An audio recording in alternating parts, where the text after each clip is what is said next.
Practice question number 3 and 4 same वही information है जो हमने ऑलरेडी भी डिस्कस कर ली प्रैक्टिस क्वेश्चन नंबर 1 में और 2 में और प्रीवियस एग्जांपल्स में भी, लेकिन इसमें रिक्वायरमेंट थोड़ी सी डिफरेंट है, इसलिए ये मैं आपको क्लास में ही करवाना चाह रही थी।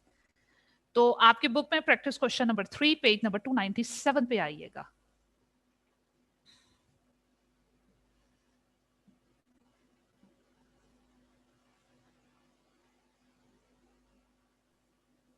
जी अतीब।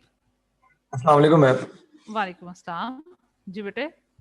मैम मैंने आपसे कहना था कि प्लीज एक दफा डिसऑनर चेक्स के बारे में बता दीजिएगा और अनप्रेजेंटेड और अनक्रेडिटेड चेक्स के बारे में एक दफा बता दो और उनका चलो ये काउंटिंग मैं ट्रीटमेंट। क्वेश्चन भी करवा देती हूँ और इस क्वेश्चन में ये चीजें रिपीट होनी है, मैं दोबारा से रिपीट कर देती हूँ। ठीक चलें है, ठीक है, thank you so much ma'am. You welcome.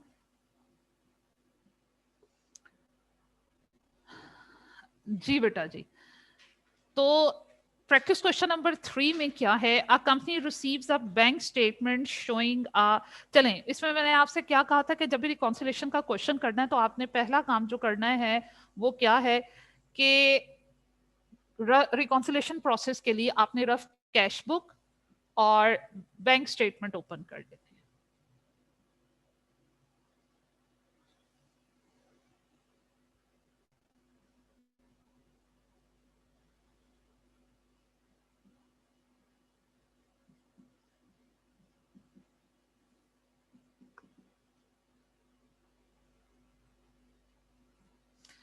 जी जनाब, अब क्वेश्चन पढ़ते हैं, साथ साथ इसको रिकॉर्ड करते हैं और जो अतीब ने पूछा डिफाइन कर दें उन चीजों को, वो भी हम दोबारा से डिफाइन करते हैं।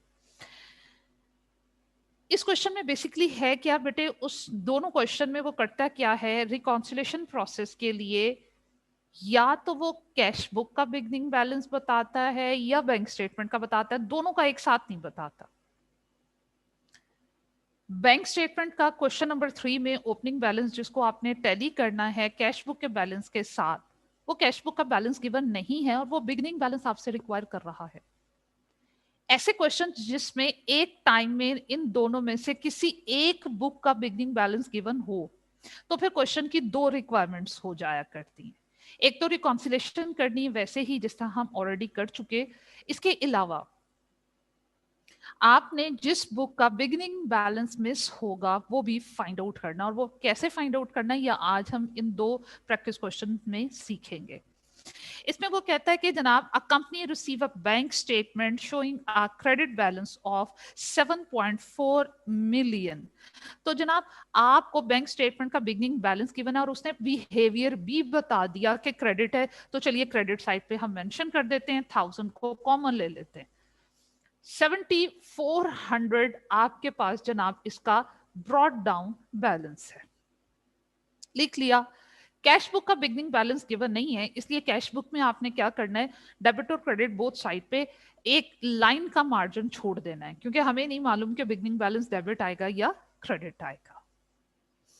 उसके बाद वो कहता है it's accountant discovers that bank statement does not show check received from customer for rupees 16.2 million। Bank statement में कस्टमर से आए हुए चेक शो नहीं हो रहे। ऐसे चेक्स बेटे अदीब गौर से सुनिएगा, ऐसे चेक्स जो आपको कहीं से रिसीव हुए, और वो कहाँ रिसीव होते हैं, नॉर्मली ऑफिस में आपको रिसीव होते हैं, तो ऑफिस में बैठकर आप कैश बुक में उनको रिसीट साइड पे लिख लेते हो। ऐसे चेक्स जो आपको कहीं से आए, कस्टमर्स ने दिए, आपकी रिसीट्स हैं क्योंकि पैसे आ रहे हैं, आपने जनाब कैश बुक की डेबिट साइड पे रिसीट्स को रिकॉर्ड कर लिया, लेकिन वो चेक अभी आपके पास ऑफिस में पड़ा हुआ है, आपने प्रोसेसिंग के लिए बैंक नहीं भिजवाया, इसलिए वो आपकी बैंक स्टेटमेंट में रिसीट्स शो नहीं हो रही। ऐसे चेक्स जो आपने कहीं से रिसीव किए और वो अभी तक बैंक में डिपॉजिट नहीं हो सके, ऐसे चेक्स को हम बोलते हैं अनक्लियर्ड चेक्स। अब क्योंकि ये बैंक स्टेटमेंट में पहले से रिकॉर्ड नहीं होते, इसलिए हम रिकॉन्सिलेशन प्रोसेस में उसे रिकॉर्ड करके देखते हैं। अब क्योंकि ये रिसीट्स हैं बैंक स्टेटमेंट में रिकॉर्ड नहीं हुई हुई, तो हम इन रिसीट्स को बैंक स्टेटमेंट में लिख कर देखेंगे, और रिसीट्स बैंक स्टेटमेंट की कौन सी साइड पे आती हैं, क्रेडिट साइड पे आती हैं, तो मैं क्रेडिट साइड पे 16,200 के अनक्रेडिटेड चेक्स लिख दूंगी। अनक्रेडिटेड चेक्स, ऐसे चेक्स जो आपको कस्टमर की तरफ से रिसीव हुए, ऑफिस में कैश बुक में रिसीट्स रिकॉर्ड कर ली, लेकिन ये रिसीट्स अभी तक आपके बैंक अकाउंट में जमा नहीं हो सके चेक्स, ऐसी रिसीट्स को हम, ऐसे चेक्स को हम अनक्रेडिटेड चेक्स या अनक्लियर्ड लॉजमेंट्स या अनकलेक्टेड चेक्स बोलते हैं। इन्हें हमेशा बैंक स्टेटमेंट की क्रेडिट साइड पे लिखा जाता है। फिर इसके अलावा वो कहता है check payments to supplier for ₹18.5 million. इसके अलावा आपने खुद भी किसी को पेमेंट की थी चेक के थ्रू, जब आपने किसी को ऑफिस में बैठे हुए चेक के थ्रू पेमेंट की, आपने फॉरेन कैश बुक की पेमेंट साइट पे लिख लिया। आपने कैश बुक की पेमेंट साइट पे उसे लिख लिया क्योंकि पेमेंट्स थी, लेकिन वो चेक जिसको आपने दिए वो अभी तक उन्होंने आपके अकाउंट से पैसे विदड्रॉ नहीं किए। तो ऐसे चेक्स जिनके एंगेज में अभी तक बैंक से पेमेंट नहीं हुई, बैंक ने प्रोसेसिंग नहीं की, आपने कैश बुक में उन्हें पेमेंट्स के तौर पे लिख लिया हुआ है क्योंकि आपने तो पेमेंट कर दी, चेक इश्यू कर दिया, लेकिन वो चेक अभी तक बैंक के पास प्रेजेंट होने के लिए नहीं गया। ऐसे चेक्स को हम बोलते हैं अनप्रेजेंटेड चेक, और रिकॉन्सिलेशन प्रोसेस में हम इन चेक्स को बैंक स्टेटमेंट में लिखते हैं। कौन सी साइट पे लिखेंगे? क्योंकि ये पेमेंट्स के अगेंस्ट होते हैं, तो जनाब पेमेंट्स ऑलरेडी बैंक स्टेटमेंट में नहीं लिखी हुई होती, तो हम लिख कर देखते हैं और पेमेंट्स बैंक स्टेटमेंट की कौन सी साइट पे आती हैं? डेबिट साइट पे आती हैं। तो डेबिट साइट पे अनप्रेजेंटेड चेक्स आएंगे 18,500 के। Unpresented checks.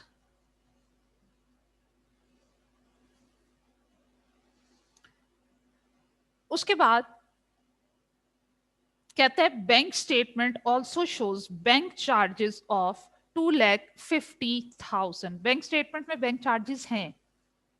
बैंक चार्जेस हमेशा बैंक स्टेटमेंट में होंगे क्योंकि बैंक हमारे अकाउंट में से सर्विस चार्जेस डिडक्ट कर लेता है और बाद में हमें इन्फॉर्म कर देता है। हम बाद में इनको कैश बुक में लिखेंगे और कैश बुक की कौन सी साइट पे रिकॉर्ड करेंगे, क्योंकि ये पेमेंट्स हैं इसलिए डेफिनेटली ये कौन सी साइट पे रिकॉर्ड होंगी? डेबिट साइट पे रिकॉर्ड होंगी।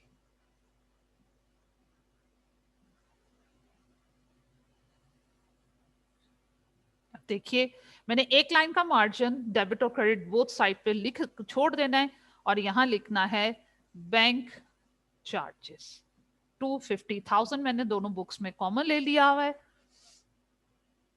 उसके बाद अब हमने क्या काम करना है? जितनी एडजस्टमेंट्स थी वो हमने कर ली।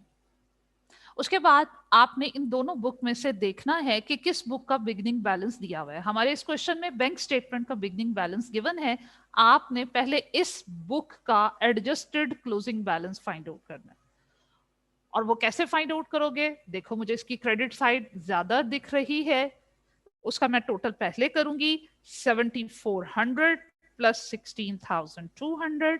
टोटल किया बेटे मेरे पास 23,600 माइनस 18,500। हमारे पास एडजस्टेड क्लोजिंग बैलेंस आ रहा है बैंक स्टेटमेंट का आफ्टर रिकॉन्सिलेशन 5,100। अब हमें मालूम है कि जनाब आफ्टर रिकॉन्सिलेशन क्लोजिंग बैलेंस दोनों बुक्स का सेम होता है और ऑपोजिट साइड पे। तो मैंने क्या करना है नेक्स्ट स्टेप में? जितना बैंक स्टेटमेंट का बैलेंस मेरे पास आफ्टर रिकॉन्सिलेशन 5,100 आ रहा है, मैंने वही बैलेंस कैश बुक में ट्रांसफर कर देना है ऑपोजिट साइड पे। बैंक स्टेटमेंट की डेबिट साइड पे, तो कैश बुक की मैंने क्रेडिट साइड पे लिख देना है 5,100। अब कैश बुक को जब मैं बैलेंस करूंगी तो जो डिफरेंस आएगा वो ऑटोमेटिकली बेटे मेरे पास कैश बुक का बिगनिंग बैलेंस होगा। टोटल किया 5,350।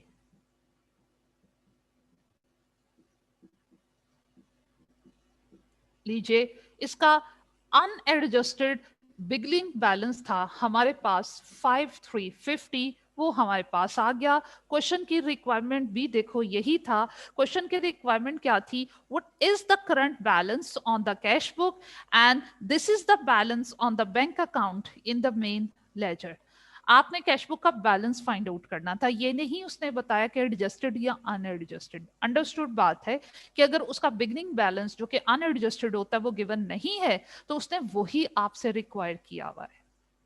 और उसका तरीकाकार क्या है, देखो मैंने क्या किया, दोनों बुक्स को ओपन किया, जितनी एडजस्टमेंट्स थी वो कर ली, उस बुक को पहले क्लोज करना है जिसका बिगनिंग बैलेंस गिवन होगा। जैसे आपके इस प्रैक्टिस क्वेश्चन में बैंक स्टेटमेंट का बिगनिंग बैलेंस गिवन था जो कि कितना है 7400, इसलिए मैंने पहले उस बुक को क्लोज करते हुए adjusted closing balance 5100 find out किया और उस बैलेंस को मैंने कैश बुक के ऑपोजिट साइड पे ट्रांसफर कर दिया।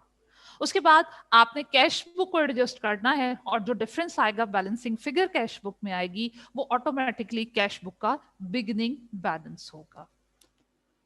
सेम ऐसी ही प्रैक्टिस वो आपको करवाता है प्रैक्टिस क्वेश्चन नंबर 4 में, तो आइए उसको भी हम जल्दी से सॉल्व करते हैं। इसकी रिक्वायरमेंट क्या है प्रैक्टिस क्वेश्चन नंबर 4 जिसका नाम है सैंडफोर्ड। इसकी रिक्वायरमेंट में है what is the balance on the bank statement. Bank statement का बैलेंस मांगा हुआ है, balance mean unadjusted balance, unadjusted balance mean beginning balance. अगर उसने बैंक स्टेटमेंट का आपसे बिगनिंग बैलेंस मांगा हुआ है देन डेफिनेटली उसने क्वेश्चन में आपको कैश बुक का बैलेंस दिया होगा और हमने सेम यही वर्किंग करते हुए जो है वो बैंक स्टेटमेंट का ओपनिंग बैलेंस फाइंड आउट कर लेंगे। तो चलिए हम मिलकर इस क्वेश्चन को सॉल्व करते हैं और इसकी बी रिक्वायरमेंट थोड़ी सी डिफरेंट है, फिर हम इसकी बी रिक्वायरमेंट को कंप्लीट करेंगे। Practice question number 4.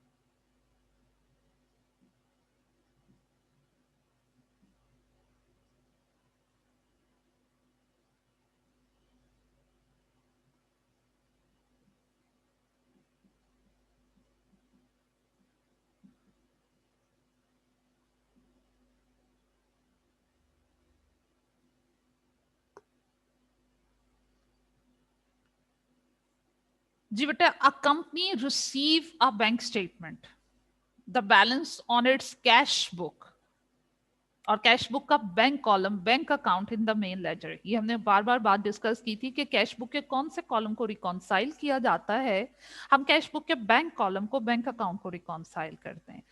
तो जनाब कैश बुक के अकॉर्डिंगली डेबिट बैलेंस है आपके पास 1600,000 का, 1000 मैं यहाँ पे भी कॉमन ले लूंगी क्वेश्चन की फिगर को स्मॉल शो करने के लिए, कम स्पेस के लिए। तो डेबिट बैलेंस है कैश बुक के अकॉर्डिंगली 1600, तो मैं डेबिट साइड पे लिख दूंगी, 1000 मैंने कॉमन ले लिए। Brought down in reconciling the cash book balance with the bank statement balance, accountant discovers that bank statement does not show, bank statement में ये चीजें शो नहीं हो रही। जब उन्होंने रिकॉन्साइल किया, टैली किया, मैच किया, तो जो चीजें जहां नहीं होंगी हम लिख देंगे। तो कहता है आपकी बैंक स्टेटमेंट में क्या नहीं शो हो रहा, check received from a customer of 8200,000। ऐसा चेक जो कस्टमर से आप रिसीव कर चुके हैं, बैंक में रिसीट शो नहीं हो रही है। कौन से चेक्स होते हैं? अनक्रेडिटेड चेक्स होते हैं। अगर इनके नाम भूल भी जाएं तो बेटे कोई बात नहीं, आप सिंपल ये चीज जहन में रखो, वो कहता है ये ट्रांजेक्शन्स बैंक स्टेटमेंट में रिकॉर्डेड नहीं है, तो रिकॉन्सिलेशन प्रोसेस में हम रिकॉर्ड कर देंगे। अब कौन सी साइट पे रिकॉर्ड कर देंगे उसके लिए आप देख लो स्टेटमेंट को पढ़ के कि ये रिसीट्स हैं या पेमेंट्स हैं। अब क्योंकि ये आपको कस्टमर से चेक्स आए हैं, आपकी रिसीट्स हैं, और रिसीट्स को किस साइट पे हम रिकॉर्ड करते हैं? बैंक स्टेटमेंट की क्रेडिट साइट पे रिकॉर्ड करते हैं। तो रिसीट्स हैं, कस्टमर से पैसे आए हैं, रिसीट्स हैं, बैंक स्टेटमेंट में रिकॉर्ड नहीं है, तो बैंक स्टेटमेंट में रिसीट्स को रिकॉर्ड करते हैं। और बैंक स्टेटमेंट में रिसीट्स क्रेडिट साइड पे आया करती हैं, और मैं एक लाइन का मार्जिन छोड़ूंगी क्योंकि बैंक स्टेटमेंट का बिगनिंग बैलेंस गिवन नहीं है। तो रिसीट्स हैं 8200 की बैंक स्टेटमेंट की क्रेडिट साइड पे, ये अनक्लियर्ड चेक्स हैं या अनक्रेडिटेड, कुछ भी नाम दे दीजिए, या चेक्स फ्रॉम कस्टमर लिख दीजिए। लाजमी नहीं है कि अनक्लियर्ड और अनप्रेजेंटेड ही लिखना है। Cheques payments to supplier 4700। इसके अलावा आपने सप्लायर को पैसे दिए, पेमेंट्स हैं आपके अकाउंट की, पेमेंट्स बैंक स्टेटमेंट में शो नहीं हो रही, तो अब हम शो कर देंगे। और पेमेंट्स बैंक स्टेटमेंट की कौन सी साइड पे आती हैं? डेबिट साइड पे आती हैं। तो 4700 चाहो तो अनप्रेजेंटेड लिख दो, चाहो तो टू सप्लायर लिख दो कि भाई सप्लायर की पेमेंट्स हैं। आफ्टर देन बैंक स्टेटमेंट में बैंक चार्जेस हैं 150 की, तो वो बैंक स्टेटमेंट में हमेशा बैंक चार्जेस होते हैं, हमने कैश बुक में लिखने होते हैं। तो बेटे कैश बुक में मैं बैंक चार्जेस लिखूंगी और वो कितने के हैं? 150 के। पेमेंट्स हैं और पेमेंट्स कैश बुक की कौन सी साइड पे? क्रेडिट साइड पे।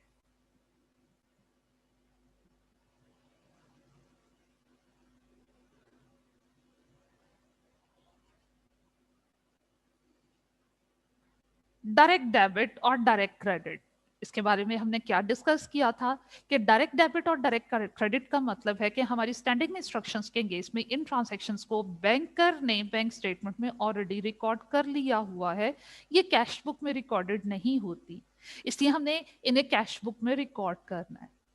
डायरेक्ट डेबिट का मतलब है बैंक ने हमारी स्टेटमेंट को डेबिट कर दिया, तो एक ऐसी ट्रांजैक्शन जो हमारी बैंक स्टेटमेंट की डेबिट साइड पे है उसे कैश बुक की कौन सी साइड पे होना चाहिए? क्रेडिट साइड पे। तो इसलिए अगर वो डायरेक्ट डेबिट बोले तो क्रेडिट कर देना है, डायरेक्ट क्रेडिट बोले तो कैश बुक में डेबिट कर देना है।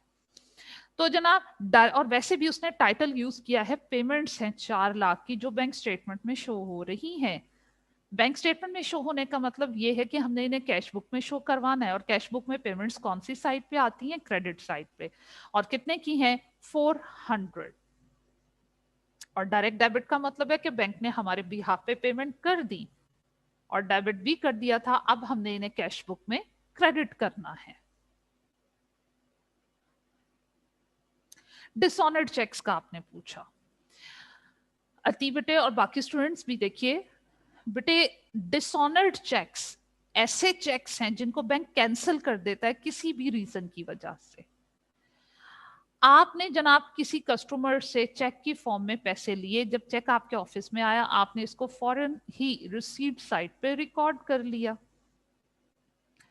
कि चेक हमारे पास आ गया, कस्टमर से पैसे आ गए, कैश बुक में रिसीट्स को रिकॉर्ड कर लिया, लिख लिया रिसीट्स को। और जब वो चेक बैंक में गया प्रोसेसिंग के लिए, तो जनाब बैंक ने कहा इस चेक की प्रोसेसिंग नहीं हो सकती। आप अपने कस्टमर से कहिए ये वाले चेक की प्रोसेसिंग नहीं हो सकती, आपको नया चेक इशू करे, पुराना चेक हमने कैंसिल कर दिया। तो हमें क्या करना होगा? हमने जो ऑलरेडी उस चेक के अगेंस्ट में रिसीट्स को लिख लिया हुआ है उन रिसीट्स को कैंसिल करना पड़ेगा। रिसीट्स कैश बुक की डेबिट साइड पे आती है, उनको कैंसिल करने के लिए आप क्रेडिट करोगे। और अगर आपने किसी को चेक दिया था और वो बाउंस हो गया या डिसऑनर हो गया, तो आपने किसी को चेक दिया था, आपकी पेमेंट्स हैं और पेमेंट्स हम कैश बुक की क्रेडिट साइड पे लिखते हैं, तो पेमेंट्स को कैंसिल करने के लिए हम डेबिट करेंगे। इसका मतलब डिसऑनर्ड चेक्स आता सिर्फ कैश बुक में ही है। क्यों? क्योंकि चेक को डिसऑन करता है, कैंसिल करता है बैंक, कैंसिल करता है, हम नहीं करते। तो जब बैंक उसको कैंसिल करता है, बैंक उसकी कैंसिलेशन को एडजस्ट कर चुका होता है, हमने कैश बुक में उसको कैंसिल करना होता है। कैंसिल करने का तरीका क्या है? अगर आपने कहीं से लिया हुआ चेक कैंसिल हो गया, डिसऑनर हो गया, तो रिसीट्स को कैंसिल करने के लिए क्रेडिट, और अगर आपका दिया हुआ चेक जो आपने किसी को पेमेंट की है वो डिसऑनर हो गया, उसको कैंसिल करने के लिए डेबिट।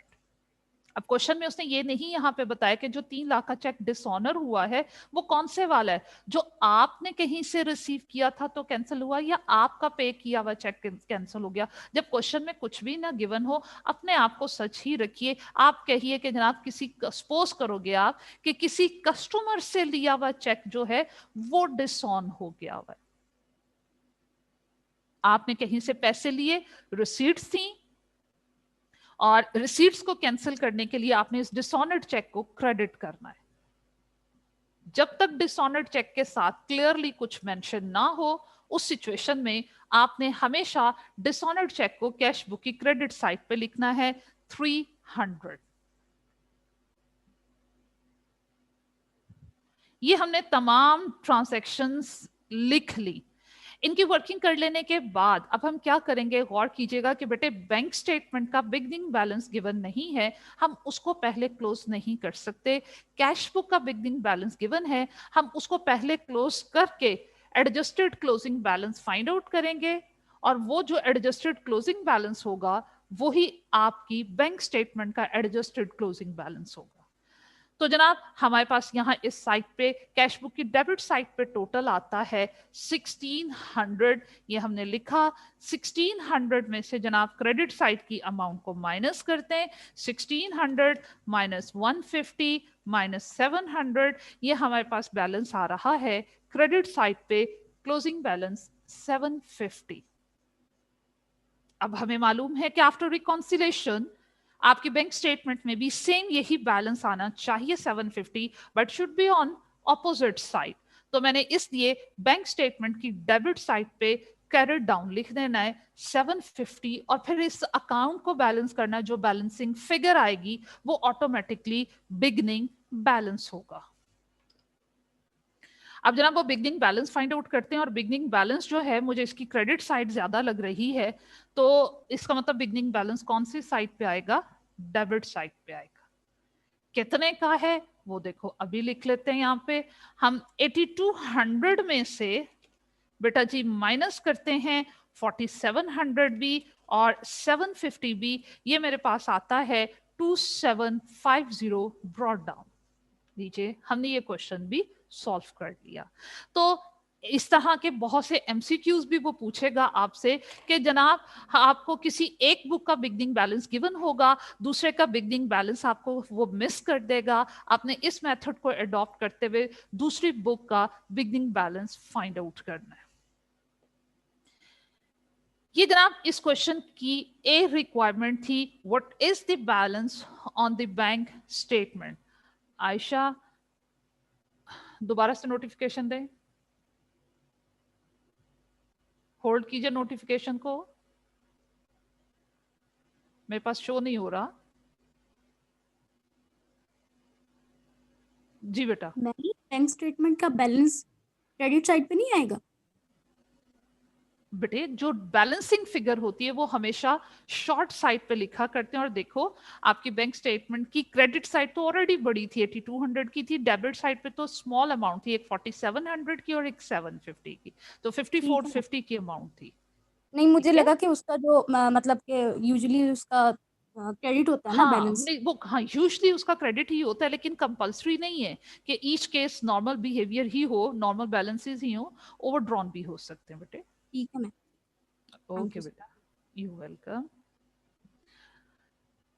जी बेटे अब इसके बी पार्ट, एक नई रिक्वायरमेंट, वो कहते हैं एंट्रीज पास कीजिए। What entries should be made in the company's ledger account when the cash book and the bank statement balances have been reconciled?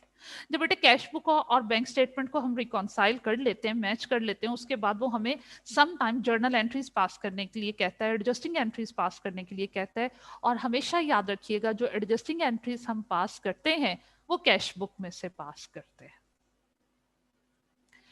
अब कैश बुक में कौन कौन सी किस किस अमाउंट की जर्नल एंट्रीज पास होंगी बेटे, हमेशा हमने डिस्कस किया कि कभी भी हम ओपनिंग क्लोजिंग बैलेंस की एडजस्टिंग एंट्रीज पास नहीं करते। इन बुक्स में जो एडजस्टमेंट्स हुई हुई होती हैं उनकी एडजस्टिंग एंट्रीज पास करते हैं। कौन कौन सी एडजस्टमेंट्स हुई हुई है ये देखो, मैं एनसर्कल करती हूँ, ये एडजस्टमेंट्स हुई हैं आपकी कैश बुक में। ओपनिंग और क्लोजिंग बैलेंस को अगर हम छोड़ दें तो ये एडजस्टमेंट्स हुई हुई हैं, आपने इनकी जर्नल एंट्रीज को पास करना है। और इनकी जर्नल एंट्रीज को हम किस तरीके से पास करेंगे, उसके लिए जनाब क्लास में मैंने एक दफा आप लोगों से डिस्कस किया था कि जनाब हम जर्नल से लेजर की तरफ भी जा सकते हैं और लेजर से हम जर्नल की तरफ भी जा सकते हैं। और वो किस तरीके से जाएंगे, देखो ये तीनों की तीनों एडजस्टमेंट्स जो हैं वो कैश बुक की क्रेडिट साइड पे हैं, और किस कॉलम में है, क्रेडिट कॉलम में। आपने क्या काम करना है कि जनाब जब ये एंट्रीज पास कर दी हैं उसमें बैंक को क्रेडिट करना है। 150 के अगेंस्ट भी, 400 के एंगेस्ट भी, और इसके अलावा आपने 300 के एंगेस्ट भी बैंक को क्रेडिट करना है। डेबिट किसको करें? जो ऑपोजिट आपके पास अकाउंट टाइटल है। ये देखिए, मैं आपके सामने जर्नल एंट्रीज यहां पास करती हूँ।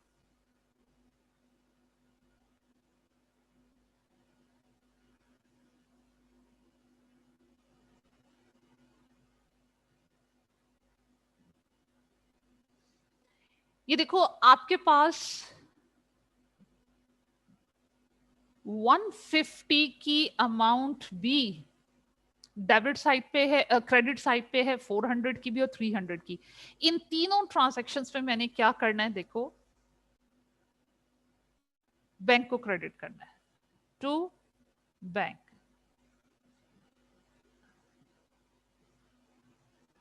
टू बैंक,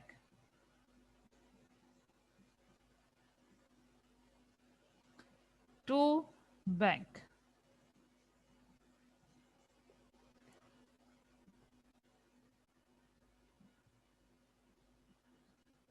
कितनी अमाउंट से?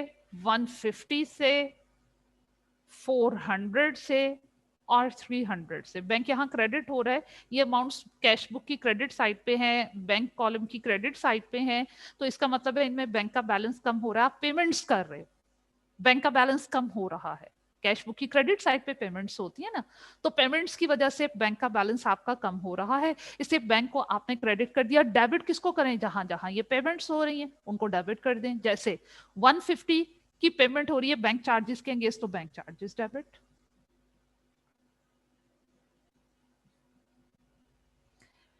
$400 में डायरेक्ट डेबिट का मतलब है आपने कोई पेमेंट की, बैंक ने आपके बिहाफ पे पेमेंट की है, बैंक ने हमारे बिहाफ पे कोई ना कोई खर्चा किया होगा, वो जो भी एक्सपेंस होगा, क्वेश्चन में पढ़ते हैं उसका एक्सपेंस की नेचर दी हुई नहीं, एक्सपेंस की नेचर नहीं दी हुई, तो इसका मतलब है कि जनाब जो भी एक्सपेंस बैंक ने हमारे बिहाफ पे किया होगा उस एक्सपेंस को हम डेबिट कर देंगे।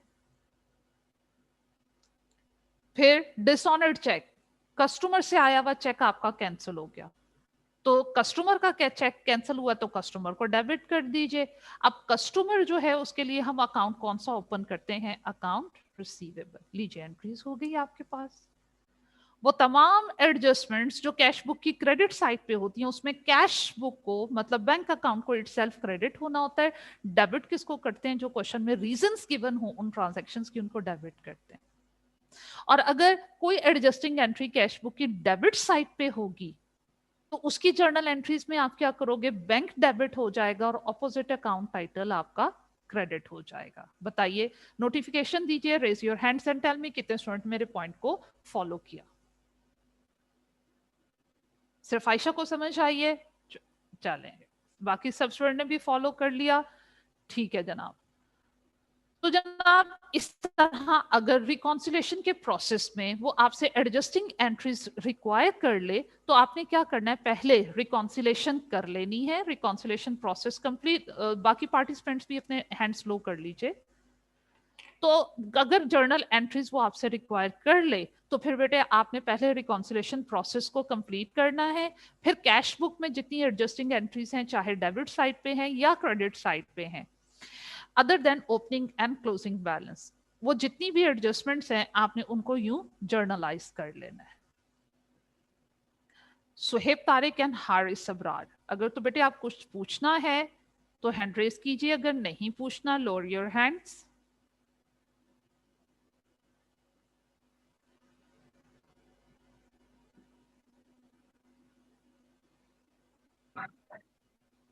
अस्सलाम वालेकुम मैम।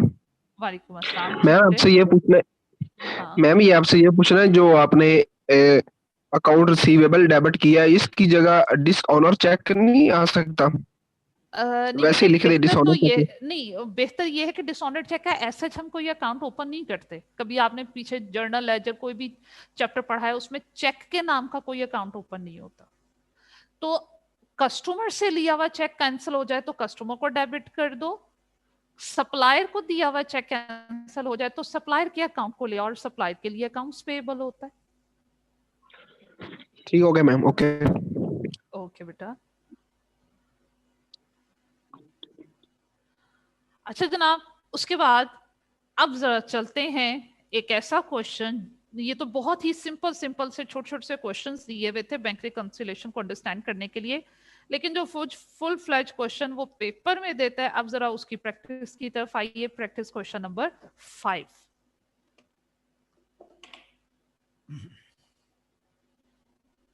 इसमें भी सेम यही रिक्वायरमेंट है। प्रैक्टिस क्वेश्चन नंबर 5 का टाइटल है मुबारक एंड कंपनी। इसमें जनाब बैंक रिकॉन्सिलेशन भी बनानी है और जर्नल एंट्रीज भी पास करनी है। तो पहले रिकॉन्सिलेशन प्रोसेस कंप्लीट होगा तो फिर कैश बुक में जो एडजस्टमेंट्स हुई होंगी उनकी बेस पे बेटे हम एडजस्टिंग एंट्रीज पास कर सकते हैं। अच्छा, इसमें एक और बात यह है कि इस क्वेश्चन में जहां तक मुझे याद है किसी एक बुक का बैलेंस दिया हुआ है, दूसरे का बैलेंस भी गिवन नहीं। हाँ जी, इसमें बैंक स्टेटमेंट का बिगनिंग बैलेंस गिवन है, कैश बुक का बिगनिंग बैलेंस नहीं गिवन। तो इसमें क्या करेंगे, वही मेथड जो हमने प्रैक्टिस क्वेश्चन नंबर 3 और 4 में अडॉप्ट किया। दोनों बुक्स को ओपन कर लेंगे, एडजस्टमेंट सारी की सारी कर लेने के बाद उस बुक को पहले क्लोज करेंगे जिसका बिगनिंग बैलेंस होगा। उसकी हेल्प से जो हमारे पास क्लोजिंग बैलेंस आएगा वो दूसरी बुक में ट्रांसफर करेंगे, और दूसरी बुक में ट्रांसफर कर लेने के बाद जो दूसरी बुक का बैलेंसिंग फिगर आएगा वही उस बुक का बिगनिंग बैलेंस होगा। तो चलिए जनाब, practice question number 5 with the title of Mubarak and company, ये स्टार्ट करते हैं।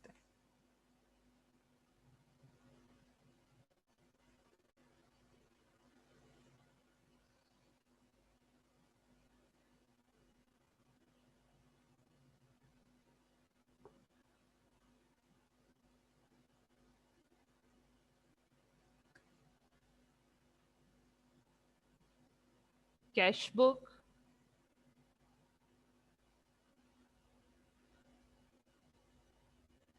And bank statement.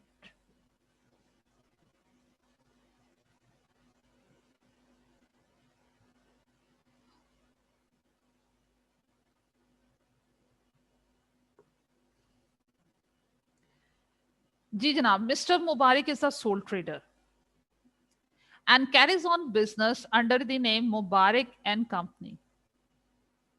The balance on his cash book at 31st December 2013, date को भी अंडरलाइन कर लीजिए, हम दिसंबर के मंथ की रिकॉन्सिलेशन कर रहे हैं, for the year 2013 did not agree with the balance as per bank statement. Cash book का बैलेंस बैंक स्टेटमेंट के साथ टैली नहीं कर रहा, and the bank statement which shows a credit balance of 367,500.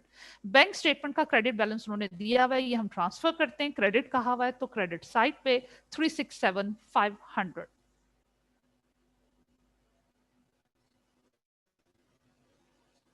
ये ब्रॉट डाउन, ये हमने लिख दिया।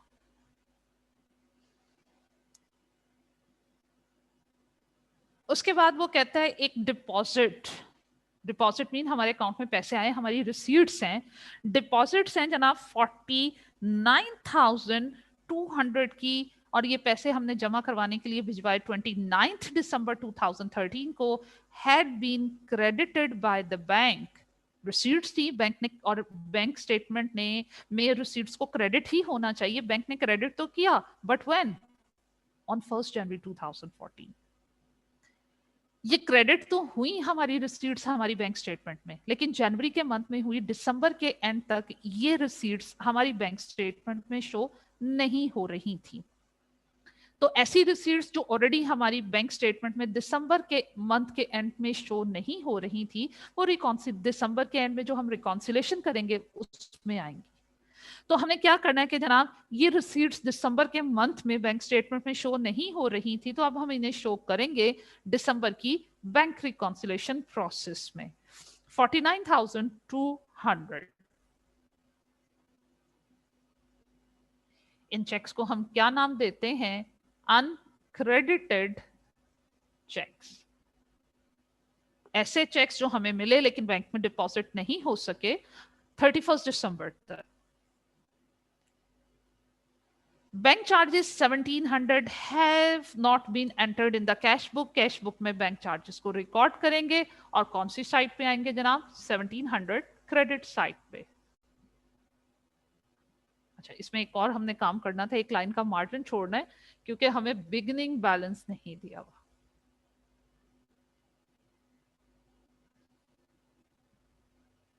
यहां लिख देते हैं बैंक चार्जेस 1700.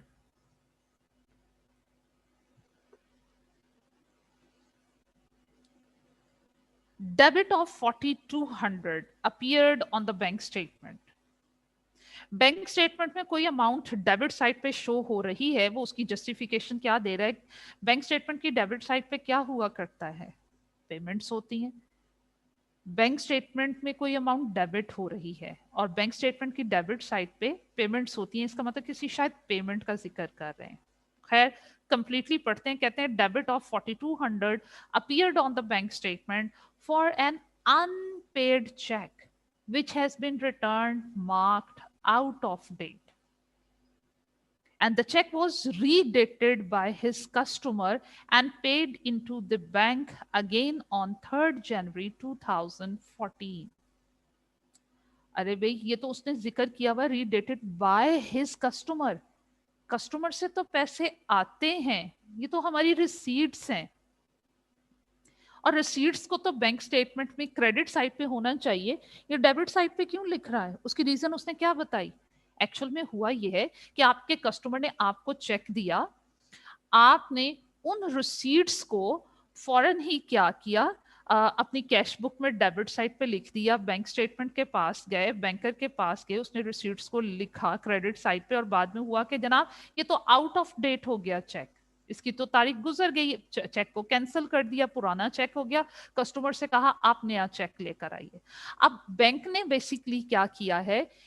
रिसीट्स को कैंसिल किया है। बैंक स्टेटमेंट में रिसीट्स क्रेडिट साइड पे होती हैं, उसको कैंसिल करने के लिए बैंक ने डेबिट कर दिया ताकि कस्टमर से आया हुआ पुराना चेक कैंसिल हो जाए। हमने पुराने चेक को कैश बुक में कैंसिल नहीं किया, पुराना चेक जो डिसऑनर हो चुका है उसकी एडजस्टमेंट कैश बुक में हमने नहीं की, वो एडजस्टमेंट करेंगे। कस्टमर से आया हुआ चेक, रिसीव किया हुआ चेक डिसऑन हो रहा है, कस्टमर से पैसे आते ही हमारी रिसीट्स होती हैं, रिसीट्स को कैंसिल करना, और कैश बुक में जब हम कैंसिल करते हैं तो हम क्या करेंगे? क्रेडिट करेंगे 4200 डिसऑनर्ड चेक। बैंक ने डिसऑनर्ड चेक को रिकॉर्ड कर लिया।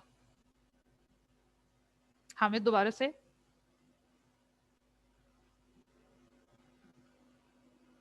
हाँ जी हामिद। वालेकुम अस्सलाम। पुरानी बुक में यहाँ पे बैंक स्टेटमेंट कट करके बैंक बुक लिखवाया हुआ है। हाँ वो किसमें? बैंक बुक में नहीं, उसकी फिर करेक्शन जो है वो कर लीजिए, वो बाद में उसकी करेक्शन भी आ गई थी। ये बैंक स्टेटमेंट ही है। हाँ उन्होंने वो बैंक स्टेटमेंट ही है। ठीक है मैम। ठीक है, तो अब उसमें है क्या? कस्टमर ने नया चेक तो दे दिया लेकिन वो 3rd जनवरी को दिया। जब बेटे कस्टमर का पुराना चेक कैंसिल हो जाए और आपके पास नया चेक आ जाए, वो पुराने चेक को फिर हमें कैंसिल करना पड़ता है और कैंसिलेशन को रिकॉर्ड करना होता है। तो कैंसिलेशन की रिकॉर्डिंग बैंक स्टेटमेंट में हो गई हुई थी, कैश बुक में नहीं हुई हुई थी, इसलिए हमने कैश बुक में क्रेडिट कर दिया। स्टैंडिंग ऑर्डर, पहले से बैंक को ऑर्डर दिया हुआ था कि हमारे बिहाफ पे पैसे कलेक्ट कर लीजिए या पे कर दीजिएगा। स्टैंडिंग ऑर्डर का वर्ड जब भी आता है इसका मतलब ये है कि जनाब बैंक में वो ट्रांजैक्शंस हो गई होंगी, हमने उन ट्रांजैक्शन का इफेक्ट नहीं दिया हुआ। अस्सलाम वालेकुम मैम। वालेकुम अस्सलाम। तो डिसऑनर्ड चेक हो तो बैंक वो बैंक स्टेटमेंट में तो वो नोट करता बैंक ही ने नहीं पता है। क्या किया? आउट करता नहीं, वो बैंक ने उसको क्यों डेबिट किया है? वैसे तो नॉर्मली जब जो चेक डिसऑनर होता है बैंक ने उसको पहले से रिकॉर्ड ही नहीं किया होता, क्योंकि बैंक के पास जब वो प्रोसेसिंग के लिए आता है तो बैंक क्या काम करता है? बैंक के पास जब वो प्रोसेसिंग के लिए आता है वो उसी एंट्री करने से पहले चेक करता है कि चेक में कोई प्रॉब्लम तो नहीं है। अगर नहीं प्रॉब्लम होगा तो उसकी प्रोसेसिंग कर लेगा, उसको रिकॉर्ड कर लेगा, और अगर कोई प्रॉब्लम हुआ प्रोसेसिंग ही नहीं करता, वापस भिजवा देता है। इसमें है क्या कि जनाब आउट ऑफ प्रोसेसिंग के लिए गया चेक, लेकिन ड्यूरिंग प्रोसेसिंग मालूम हुआ है कि वो आपका आउट ऑफ डेट हो गया वह चेक, तो इस वजह से उसकी प्रोसेसिंग नहीं हो सकती, इसलिए उसने क्वेश्चन के अंदर मेंशन कर दिया कि बैंक ने उसको डेबिट करके कैंसिल कर दिया। अगर तो वो ये नहीं कहता कि डेबिट करके उसको कैंसिल किया है, डेबिट किया, फिर तो इसका मतलब है कि नॉर्मल डिसऑनर्ड जो चेक था वो था, लेकिन बैंक ने क्योंकि उसको डेबिट करके कैंसिल किया, इसका मतलब हम सपोज कर रहे हैं कि बैंक ने पहले उसको कलेक्शन में डाला होगा, रिसीट्स के तौर पे क्रेडिट किया होगा, अब रिसीट्स को कैंसिल करने के लिए वो डेबिट कर रहा है। ठीक है, और बेटे एक और स्टूडेंट को मैंने अनम्यूट किया था।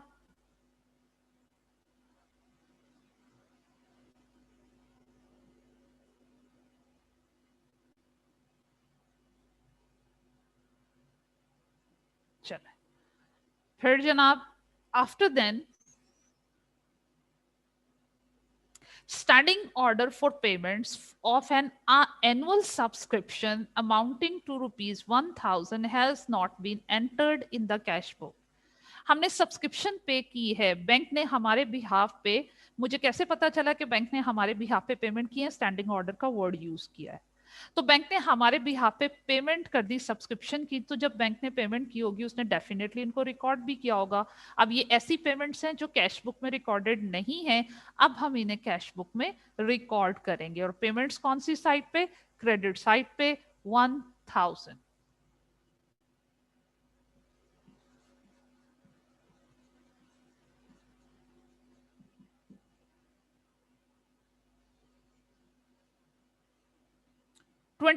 December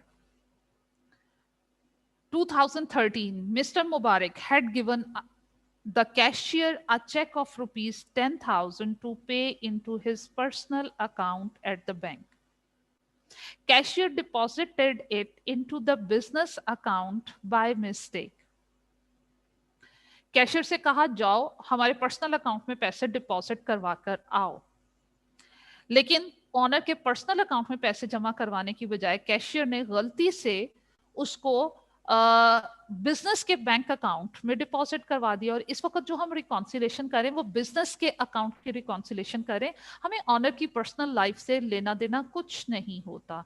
हम अकाउंटिंग और अकाउंटिंग के जितने भी प्रोसीजर परफॉर्म कर रहे होते हैं बेटे, वो बिजनेस के पॉइंट ऑफ व्यू से करते हैं, बिजनेसमैन के पॉइंट ऑफ व्यू से नहीं करते। लेकिन अब आपके क्योंकि बिजनेस के बैंक अकाउंट में पैसे आ चुके हैं, तो डेफिनेटली बैंकर ने ही जमा किए, उसने हमारे अकाउंट में रिसीट्स को रिकॉर्ड कर दिया होगा। अब ये ऐसी रिसीट्स हैं जो बैंक स्टेटमेंट में शो हो रही हैं, कैश बुक में शो नहीं हो रही, तो इन्हें टैली करने के लिए हमें क्या करना पड़ेगा? इन रिसीट्स को कैश बुक में भी हमें रिकॉर्ड करना होगा। और कैश बुक में रिसीट्स कौन सी साइड पे रिकॉर्ड होती हैं? डेबिट साइड पे। 10,000 बाय मिस्टेक, लेकिन जमा हो गए हैं, दोनों बुक्स को टैली तो हमने करना है। अब क्योंकि ये ट्रांजैक्शन उसमें रिकॉर्ड हो चुकी है बैंक स्टेटमेंट में, इसलिए हम इसे कैश बुक में भी रिकॉर्ड करेंगे।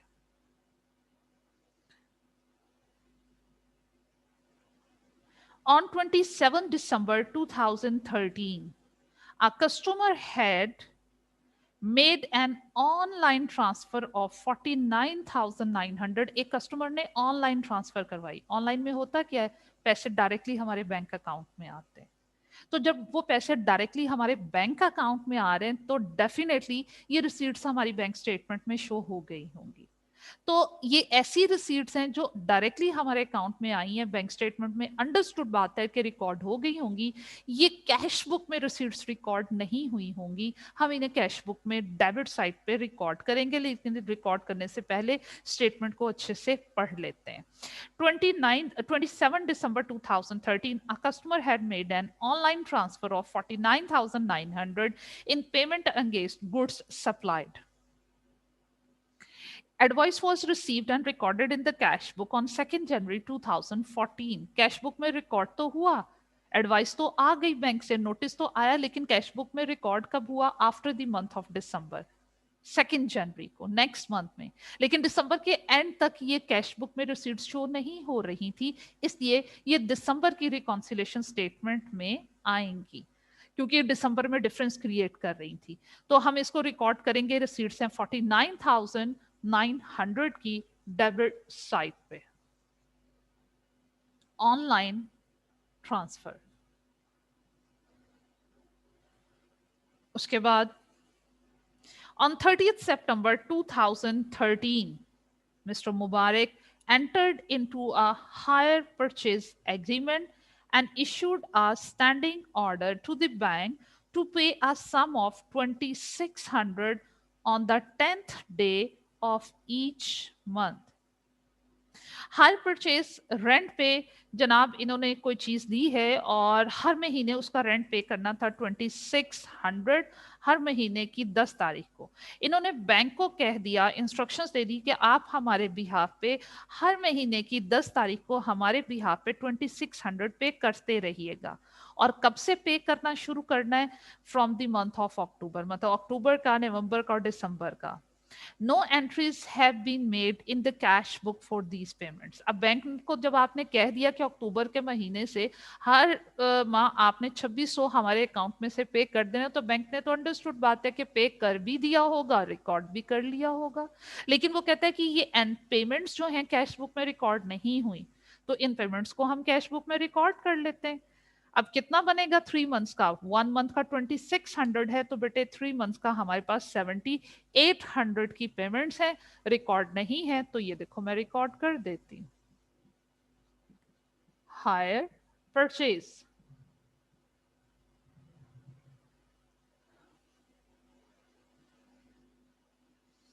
a check for rupees 36,400 received from Mr. Bashir had been entered twice in the cash book. Cash book में गलती हो गई, कैश बुक में ही करेक्ट करेंगे। और गलती क्या हुई?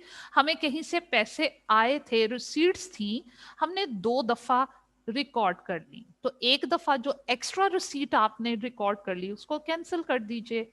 रिसीट्स क्योंकि डेबिट साइड पे होती हैं, डेबिट को कैंसिल करने के लिए बेटे क्या करोगे? क्रेडिट करोगे। तो 36,400 क्रेडिट हो जाएगा।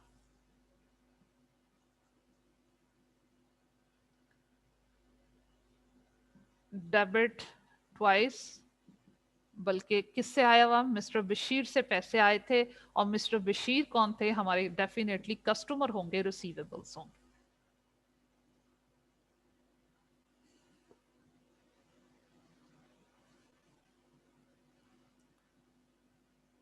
Checks issued amounting to rupees 4,67,200. Cheques आपने इशू किए, मतलब पेमेंट्स के लिए किसी को पैसे दिए, had not yet been presented to the bank for payment until 31st December 2013. Unpresented checks आपकी बैंक स्टेटमेंट की डेबिट साइड पे 467,200 467,200 unpresented.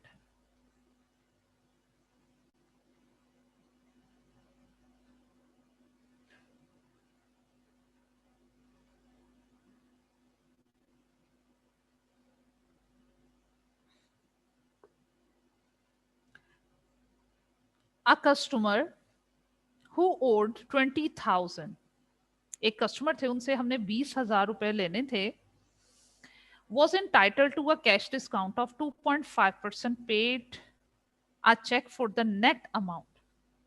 हमने उसे 2.5% कैश डिस्काउंट ऑफर किया हुआ था, पैसे लेने थे 20,000। अब उसने डिस्काउंट टाइम पीरियड में हमें पैसे दे दिए होंगे 10 दिसंबर को, तो बेटे अगर उसने डिस्काउंट के टाइम पीरियड में हमें पैसे दे दिए तो उसने किसने पैसे दिए होंगे? 20,000 तो टोटल लेना था ना, तो 20,000 में का 2.5% 500 बनता है। 20,000 का 2.5% डिस्काउंट, इसका मतलब है 20,000 लेने थे, 500 हमने उसको डिस्काउंट छोड़ दिया, 19,500 उसने हमें दिए होंगे, क्योंकि वो टाइम पे पेमेंट कर रहा है, हम उसको डिस्काउंट दे रहे हैं। अब कैशियर से गलती क्या हुई? जब कैशियर का वर्ड आया इसका मतलब है कि कैश बुक में मिस्टेक हुई है, बैंकर से गलती नहीं हुई। तो जहां की मिस्टेक होगी वहीं करेक्ट करेंगे। कैशियर इरोनियसली, गलती से रिकॉर्ड कर ली gross amount in the bank column of cash book. Bank column में कितने पैसे रिकॉर्ड होने चाहिए थे? जितने आए हैं। आए कितने हैं? 19,500। और उसने रिकॉर्ड कितनी कर ली रिसीट्स? Total gross amount 20,000। उसने 500 से रिसीट्स को ज्यादा लिख लिया, डिस्काउंट के भी डाल दिया। तो आपकी क्योंकि रिसीट्स ज्यादा लिख ली गई हैं, तो जितनी रिसीट्स ज्यादा लिख ली हैं उसको कैंसिल करने के लिए क्रेडिट कर दो। with the title of discount 500.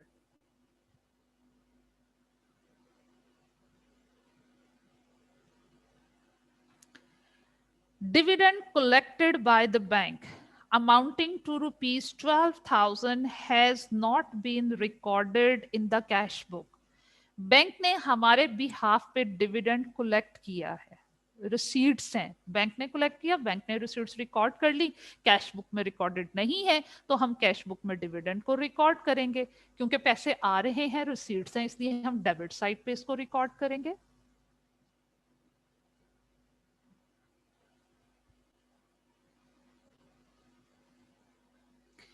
A check of rupees 2,43,000 received from Mr. Bilal.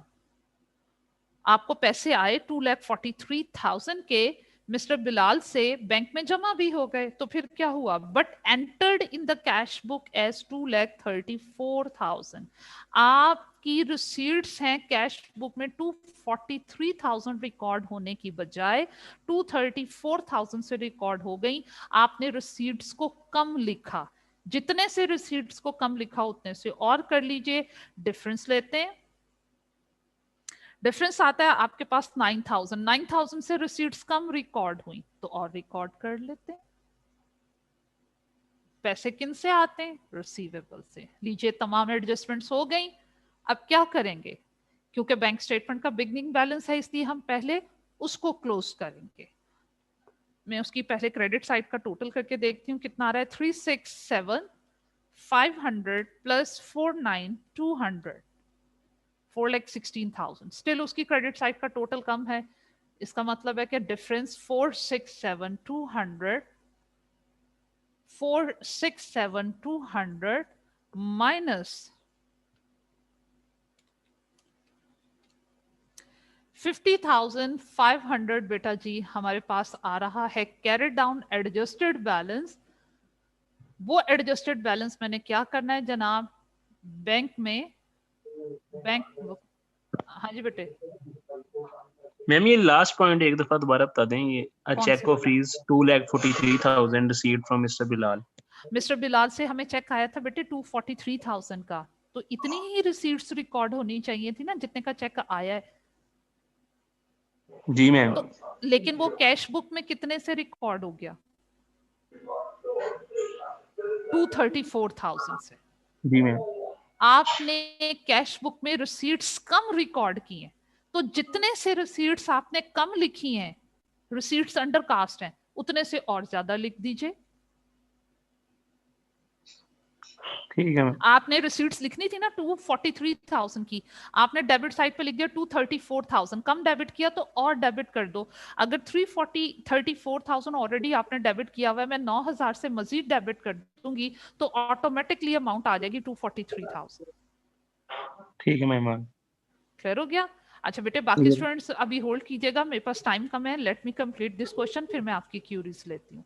अब देखो मेरे पास बैंक स्टेटमेंट का क्लोजिंग एडजस्टेड बैलेंस आ गया क्रेडिट साइड पे। अब जनाब हम क्या करेंगे? बैंक स्टेटमेंट की डेबिट साइड पे यही क्लोजिंग बैलेंस लिख देंगे 50,500 और हम अपनी कैश बुक को क्लोज करेंगे, तो जो बैलेंसिंग फिगर आएगी वो हमारे पास बिगनिंग बैलेंस होगा। तो चलिए उसको जल्दी से फाइंड आउट करते हैं। पहले डेबिट साइड का मैं टोटल करती हूँ। 50,500 plus 9,000 plus 12,000 plus 49,900 plus 10,000, ये टोटल आ रहा है मेरे पास 131,400। क्रेडिट साइड का भी टोटल करके देखते हैं कौन सा बिगर है। 1,700, 4,200, 1,000, 7,800, 3,6,400 एंड 500। हाँ ये टोटल कम है, इसका मतलब बिगर टोटल यही है 1,31400। अब इसमें से ये माइनस कर देते हैं 1,31400। मेरे पास इसका जो बिगिनिंग बैलेंस आ रहा है वो क्रेडिट साइड पे 79,800 आ रहा है, वो मैंने यहाँ लिखते हैं 79,800। ये लीजिए हमारे पास कैश बुक का बिगनिंग बैलेंस आ गया जो उसने रिक्वायर किया हुआ था। अब बी पार्ट में एंट्रीज हैं वो सिर्फ सुन लीजिएगा, आपने पास खुद करनी है। एडजस्टिंग एंट्रीज उन तमाम ट्रांजैक्शंस की करेंगे जो कैश बुक में हमने एडजस्टमेंट्स डाली हैं। ओपनिंग और क्लोजिंग बैलेंस को छोड़कर बाकी तमाम की हम एडजस्टिंग एंट्रीज करेंगे। क्या होंगी सिर्फ सुन लीजिएगा, जो मैं पॉइंट बता रही हूँ एडजस्टिंग एंट्रीज खुद ब खुद होती चली जाएंगी। देखिए बेटे, आपकी कैश बुक की डेबिट साइड पे अमाउंट आ रही है 10,000, 49,900, 12,000 एंड 9,000। इन तमाम ट्रांजैक्शंस के केस में क्योंकि ये कैश बुक की डेबिट साइड पे है, इसलिए बैंक ने डेबिट होना है। बैंक डेबिट होगा 10,000 से, बैंक डेबिट होगा 49,900 से, बैंक डेबिट होगा 12,000 से, बैंक डेबिट होगा 9,000 से। क्रेडिट किसको करें? जो इसके ऑपोजिट टाइटल हैं। जैसे 10,000 का क्या था, किससे रेलिवेंट था? 10,000 रेलिवेंट था, उसकी अमाउंट थी 26 दिसंबर वाली, जो कि कैशियर ने गलती से हमारे अकाउंट में पैसे जमा करवा दिए हुए थे, चेक डिपॉजिट करवा दिया हुआ था बाय मिस्टेक। तो बैंक अकाउंट डेबिट हो जाएगा और कैश अकाउंट आपका, क्योंकि पैसे यहाँ आ गए ना, आपके कैश का बैलेंस कम हो गया, बैंक डेबिट कैश क्रेडिट। 49,900 में भी बैंक डेबिट ही होगा। क्रेडिट किसको करेंगे? जहां से पैसे आए हैं। कहां से आए हैं? कस्टमर ने दिए, मतलब रिसीवेबल। फिर 12,000 हमारे पास आए, बैंक डेबिट। कहां से आए? Dividend credit. फिर 9,000 हमारे पास आया, बैंक डेबिट। क्रेडिट जहां से आए, कहां से आए? Receivable credit. हमने कैश बुक की डेबिट साइड पे जितनी अमाउंट थी उनको जर्नलाइज कर लिए। इसी तरह क्रेडिट साइड पे देखिएगा, क्रेडिट साइड पे 1700 क्रेडिट है, इसका मतलब पेमेंट हो रही है, बैंक का बैलेंस कम हो रहा है। इन तमाम अमाउंट्स के केस में आपने बैंक को क्रेडिट करना है और जो ऑपोजिट अकाउंट टाइटल्स हैं उनको डेबिट करना है। जैसे देखो, बैंक चार्जेस की एंट्री में क्या करूंगी? पेमेंट्स है, चार्जेस पे किए, एक्सपेंस है, बैंक चार्जेस 1700 से डेबिट और बैंक क्रेडिट। 4200 में भी बैंक क्रेडिट होगा। डेबिट किसको करोगे? कस्टमर का चेक डिसऑनर हुआ, इसलिए कस्टमर का अकाउंट रिसीवेबल डेबिट। सब्सक्रिप्शन की आपने पेमेंट की है, पेमेंट की है, बैंक की क्रेडिट साइड पे है, इसलिए बैंक क्रेडिट डेबिट सब्सक्रिप्शन। 7800 में भी क्योंकि ये बैंक अकाउंट की क्रेडिट साइड पे है, bank credit hire purchase 7800 debit. Mister Bashir से आया हुआ चेक आपने 2 दफा डेबिट कर दिया। मिस्टर बशीर आपके कस्टमर हैं, रिसीवेबल्स हैं, बैंक की क्रेडिट साइड पे है, इसलिए बैंक ने खुद तो क्रेडिट होना है 36,400 से, रिसीवेबल को आपने डेबिट करना है 36,400 से। डिस्काउंट में भी बेटे ऐसे ही करोगे। आपने क्या काम करना है? बैंक क्रेडिट 500 से और डिस्काउंट को आपने डेबिट कर देना है 500 से। मेरा ख्याल है, हाँ जी, हैंड रेज कीजिए, कितने स्टूडेंट ने मेरी बात को फॉलो किया? सुभान को समझ आइए, सिर्फ बाकी स्टूडेंट को भी क्लियर हो गया? ओके बेटा, वेल डन। अब आपने ये आज की असाइनमेंट ये है, आपने जितने प्रैक्टिस क्वेश्चन हमने क्लास में कर लिए हैं 3, 4 एंड 5, ये आपने खुद से करने हैं दोबारा से और इनकी एडजस्टिंग एंट्रीज पास करनी है, फिर अपने सोल्यूशन को क्लास के सोल्यूशन के साथ मैच करना है। ठीक है? ओके बेटा जी, अल्लाह हाफिज।